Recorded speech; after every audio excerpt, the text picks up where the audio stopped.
We got something different in the shop today. It's a 1994 Ford Lightning. It's got around 41,000 miles on it, original miles. It's never been painted, never been messed with, and we've got to fix some spots on the hood and the fender and the bumper. So I've sped all this up just so it's not crazy boring on 45 minutes of just watching me sand. But we got a DA, we got some 80 grit on it, and we're just going to go over and kind of break up that paint. It's got cracks in it. Black generally has like some crow's feet, is what we call it in the industry, and just some chips. And I'm just starting with some 80 grit to make quick time of everything, and then I'll go over it with some 150 grit to smooth everything out. And you really don't want to prime over 80 grit. You want 150 or 180. And you want to keep that joker flat too. You don't want to stick it on its edge and be sitting there digging into stuff, and use the interface pad when you can in the curves. But that's what it's going to look like. You know, some of the bare metal spots is some of the spots we had some pretty deep chips in. But here I am now. It's in the booth. I didn't get any footage of us priming it. But I've got it taped up and primed. I sanded, I think, 400. And I'm just tacking everything real well. Now I'm going to put my sealer coat on. And we're using Color Build Plus, the black. It's one of the first times I'd used Color Build Plus for the sealer, and Sickens in general. We had just switched. We was using another company, and we had got set up with a Sickens total system in our shop, from the primers, the sealers, the base, the clears, the computers, and the camera. And we're able to mix everything in-house, and if we have to make an adjustment, we can do that in-house. And it saves us a lot of time driving to the paint store, and then a lot of time checking the variances on a lot of colors. But here I am right now laying down the sealer, and like I said, it's every bit of 115 degrees in the booth at this time. This was back in July, and it was hot.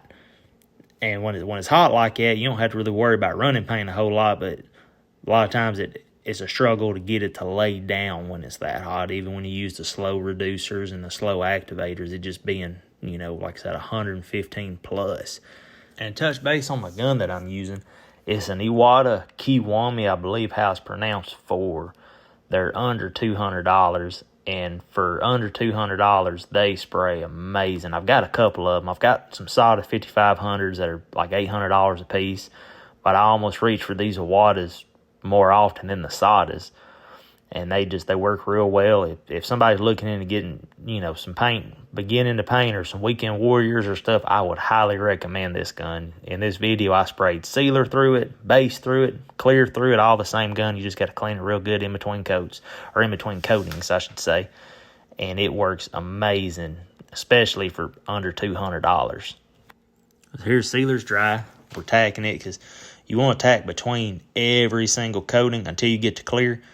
And then you want to tack between coats until you get to clear. And it just helps pull up any little lint or dust, or if you got a little bit of dry spray or overspray, it's always good tack in between coats until you get to that, after the first coat of clear, then you can't touch it anymore. And on my gun setup, I'm spraying probably about 27, 28 PSI right now with some slow reducer with the Sickens Solvent Borne base coat.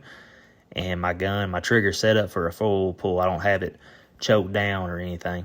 I used to spray closer to the lower 20s to 25, and when I started using the Sickens, it lays down really, really smooth, and that's one of the things I like about it. But you want to spray it closer, 27, 29, maybe 30 psi, depending on what gun you're using and how you spray. But the Sickens base coat does lay down so smooth, and that helps the clear lay down real smooth, and it just helps the overall job of getting a good finish. If your sealer's grainy, your base is going to be grainy, and your clear's going to be grainy. But if you can get everything to lay down smooth on top of one another, your foundation's smooth, it's going to be a lot easier to get your top coat smooth. So here in just a second, you're going to see boom right there when I open the door. All that plastic kind of fluctuates because the pressure changes. And that's something I'm working on, trying to slow down the fan so where every time I open and close it, it doesn't just shake up everything. But I lost the footage of the first coat of clear. Here's the second coat of clear. And I'm using the same gun, cleaned it real well between base, spraying probably right around 30 PSI. I think I had a full trigger pull on this one too, just because of how hot it was. And just really trying to lay everything smooth and slick. And clearing is probably my favorite part of the job as far as spraying. I wouldn't be spraying like this in December if it was cold. I would not be spraying this heavy, but it being in July, it being that hot, you can just hammer it on. And I think I had an issue with my hose or something like that going on right here. We got it fixed up. And I like to do on the hoods a push-pull method. I kind of like to start on one side and push it all the way to the middle, and then come on the other side and catch that edge and pull it the rest of the way.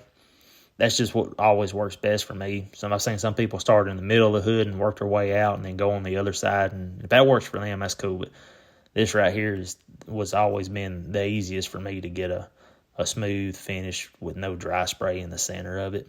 Now I'm fixing to wrap this video up, and if you've made it this far, I just want to thank you for watching so much. It means a lot to me.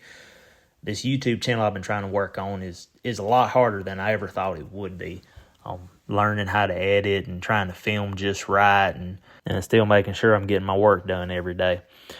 But if you haven't already, please like and subscribe. If you have any questions about anything I do or want to see how something's done that I haven't made a video on, put it in the comments, and I'll do my best to answer you guys. Hope you guys have a great day, and thank you again for watching.